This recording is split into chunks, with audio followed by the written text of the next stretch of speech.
इस वीडियो में आगे नरकनाशक उत्पत्ति सीरीज के तगड़े स्पॉयलर्स हैं, तो मैं पहले ही बता रहा हूँ। नरकनाशक सीरीज को कोई भी हेट नहीं कर सकता। मेरी नज़रों से देखोगे तो तुम देख पाओगे कि यह कोई साधारण सीरीज नहीं थी जो आई और चली गई, बल्कि ये बहुत सी ऐसी चीज़ों से लिपटी और तराशी हुई थी जिससे इसकी खूबसूरती में हमेशा चार चांद ही लगते हैं।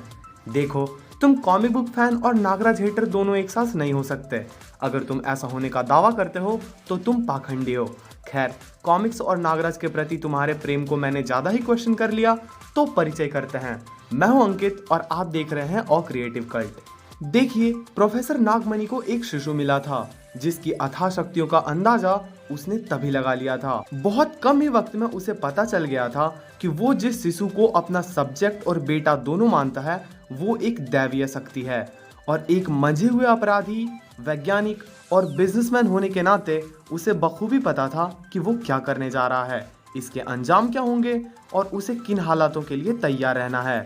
उस बच्चे को राज की संज्ञा मिली, जो बाकियों से असाधारण और अमानवीय था, जिसकी ओर सांप आकर्षित होते थे और अथाह शक्तियों के बावजूद वो मानव होने का दिखावा करता था। सोसाइटी ऐसे लोगों को लोग कम और हथियार ज्यादा मानती है। उसके पिता ने उसे एक हथियार ही माना जिसे तराश कर और भी ज्यादा घातक बनाया जा सकता था।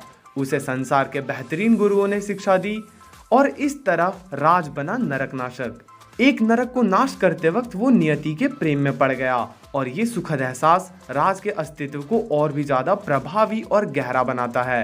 राज की नैतिकता की परीक्षा ली गई, बार बार उसे बेच डाला गया और उसी एक मिशन पर नरकनाशक को संसार के सर्वश्रेष्ठ गुरु मिले, बाबा गोरखनाथ, जिन्होंने उसे भ्रम के परे देखने की क्षमता दी। और नरकनाशक उस छलावे को तोड़कर उस वास्तविकता को देख पाया जो उसके पिता ने उसके लिए रचा था। नरकनाशक को पता चल चुका था कि वो एक हथियार है। उसे पता चल चुका था कि उसका अस्तित्व स्वतंत्र नहीं है।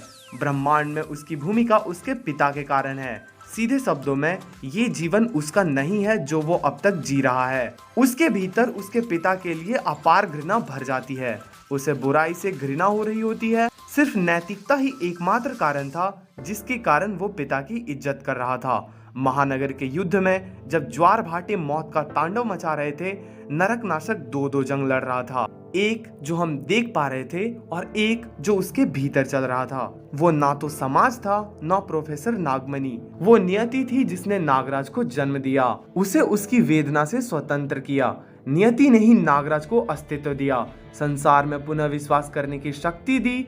नियति मरी नहीं थी, वह तो अमर हो गई थी, नागराज के रचयिता के रूप में। नितिन सर की लिखी ये लाइन हद से ज्यादा खूबसूरत और मेटाफोरिक मीनिंग्स रखती है।